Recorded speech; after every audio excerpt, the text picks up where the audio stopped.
Bismillahirrahmanirrahim. Assalamualaikum warahmatullahi wabarakatuh. Apa kabar sahabat semuanya? Semoga kalian dalam keadaan sehat walafiat. Jika komputer kita spesifikasinya pas-pasan saja atau kualitas standar dan nggak kenceng-kenceng banget, maka ada baiknya kita sama-sama belajar dengan mematikan 15 Windows Service berikut ini. Caranya kita ketikkan service di menu pencarian, jadi tidak perlu ke menu run. Langsung saja ketikkan service. Ya, kita pilih bagian yang ini, kita klik satu kali. Di sini sudah mulai muncul services atau layanan-layanan yang sudah include dengan sistem Windows kita. Karena tidak semua layanan service atau layanan Windows ini digunakan oleh komputer kita, oleh karena itu mari kita nonaktifkan service yang tidak dibutuhkan dan tidak digunakan. Ke-15 services atau layanan itu adalah sebagai berikut. Yang pertama kita cari all join router service. Kita ketikkan saja huruf A. Kita cari all join, ya bagian ini. Nah, all join router service ini memiliki fungsi untuk mengoneksikan antara komputer dengan berbagai alat canggih atau alat pintar di sekitar kita. Seperti kulkas pintar, smart TV, AC atau lampu yang bisa di remote melalui komputer menyalakan dan mematikannya. Nah, jika kalian tidak memiliki berbagai alat-alat tersebut, maka ada baiknya ini dimatikan saja dengan cara double klik. Kemudian pilih yang manual ini diganti disable atau dinonaktifkan. Apply, kemudian OK. Yang kedua, BitLocker Drive Encryption Service. Jadi ini ada satu cerita sedikit orang yang menyampaikan bahwa dia menghidupkan layanan ini. Kemudian terjadi error pada komputernya yang mengakibatkan ia harus install ulang. Jadi untuk mengantisipasi hal ini sebaiknya hal ini jangan kalian lakukan. Jadi tetap saja digunakan manual saja, atau jika kalian tidak ingin menggunakan hal ini dinonaktifkan juga boleh. Jadi saya pilih tetap manual saja. Yang ketiga adalah Connected User Experience and Telemetry. Ini nomor 3 Connected User. Kita pilih abjad C. Connected. Ya ini.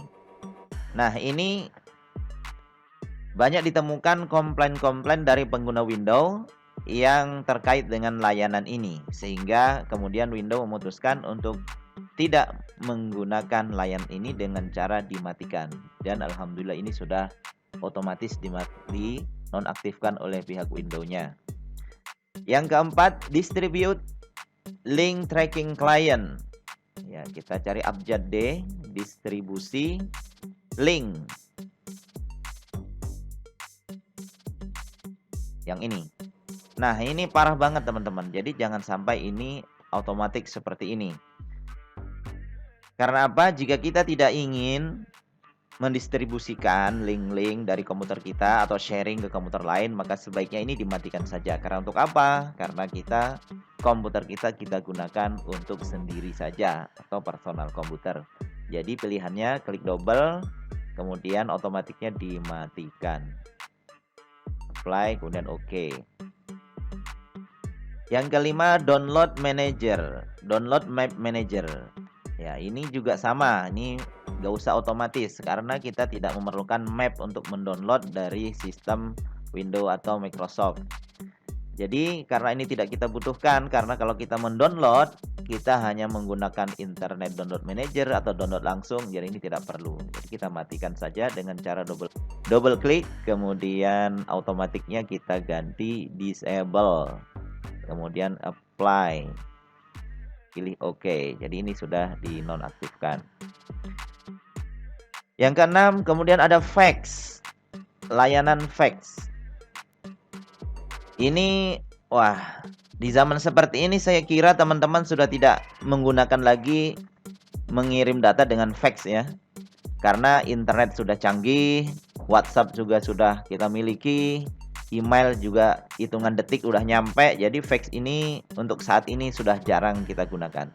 Tetapi ini adalah pilihan. Kalau kalian mempunyai perusahaan di rumah atau home industry memerlukan fax, ya tetap saja enable. Tapi kalau saya tidak menggunakan, tidak ada fax dan tidak punya fax di komputer saya yang koneksi dengan fax, berarti ini saya matikan saja. Nah, begitu teman-teman. Berikutnya yang nomor 7 yaitu Internet Connection Sharing. Kita pindah ke abjad I. Internet Connection Sharing, ICS. Nah, kita sebagai personal atau personal komputer yang digunakan untuk kita sendiri pribadi dan tidak membagikan koneksi internet kita kepada siapapun. Jadi kalau kita tidak membutuhkan layanan ini, bisa kita matikan saja untuk mempercepat kinerja komputer kita.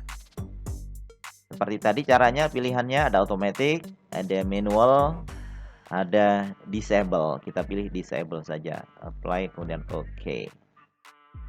Jadi sekali lagi teman-teman, ini sesuai dengan kebutuhan kalian. Kalau kalian merasa ini tidak harus saya disable, boleh juga manual atau automatic. Jadi silahkan kalian pilih sendiri. Berikutnya ada net logon. Jadi kita pindah ke abjad N. Ya, ini net logon. Net logon ini adalah bagian layanan untuk meminta bantuan orang lain untuk login internet. Nah, ini tidak mungkin ya, karena komputer kita sendiri yang ngelogin juga kita sendiri. Jadi saya matikan saja karena tidak harus ada yang seperti itu. Kemudian nomor 9 print spooler. Kita pindah ke abjad P yang ini. Print spooler ini kalau kalian tidak menggunakan printer, artinya komputer kalian ya cukup untuk browsing, untuk editing, nggak perlu cetak dokumen, ini boleh dimatikan. Tapi saat ini saya mempunyai printer di samping saya, sehingga ini tetap saya fungsikan ya, yaitu automatic, karena printer ini setiap hari saya gunakan. Berikutnya adalah parental control, abjad P ya. Parental control, dari segi bahasa ini sudah terlihat ya, parental artinya fungsi kontrol dari orang tua ketika komputer ini digunakan. Jadi kalau kalian sudah sebagai orang tua, maka fungsi ini sebaiknya dimatikan saja, kecuali komputer ini untuk anak-anak yang harus kalian kontrol. Saya matikan dengan disable. Saya matikan dengan disable, apply, kemudian OK. Yang ke-11 yaitu remote registry, abjad R. Yang ini, remote registry. Ini adalah layanan perbaikan register komputer kita jika kita tidak memerlukan bantuan orang lain untuk memperbaikinya, dan ini sangat jarang teman-teman ya untuk kerusakan register, kecuali mengalami serangan virus atau trouble yang hebat. Dikira komputer kita tidak memerlukan bantuan. Jadi ini sebaiknya dimatikan saja.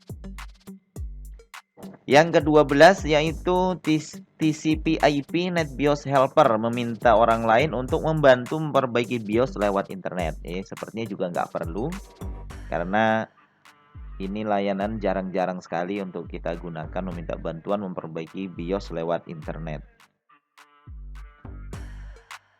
Di abjad T ya, yang ini. Double klik, kita nonaktifkan karena tidak dibutuhkan. Oke. Yang ke-13 touch keyboard and handwriting panel service. Maksudnya ini adalah ketika kalian menggunakan iPad atau tablet. Nah, ini boleh diaktifkan. Tapi kalau komputer kita adalah personal komputer, keyboardnya juga keyboard QWERTY, sehingga tidak memerlukan layanan ini dimatikan saja. Oke. Yang ke-14 Window Error Reporting Service. Nah, ini terkait dengan melaporkan kerusakan-kerusakan ya. Window error. Ini. Window Error Reporting Service. Sebaiknya ini tidak perlu, karena apa? Kita tidak pernah juga melaporkan kerusakan-kerusakan komputer kita kepada vendor atau pembuat aplikasi, yaitu Windows. Sehingga Untuk memaksimalkan kinerja sistem kita, ini kita matikan saja. Pilih disable. Dan yang terakhir yaitu Window Image Acquisition.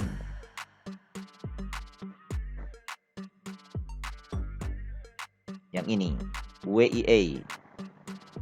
Nah, kalau terkait ini tergantung kebutuhan kalian. Kalau kalian punya scanner dan juga kamera yang ingin digunakan untuk membuat konten atau editing, maka sebaiknya ini tetap diaktifkan.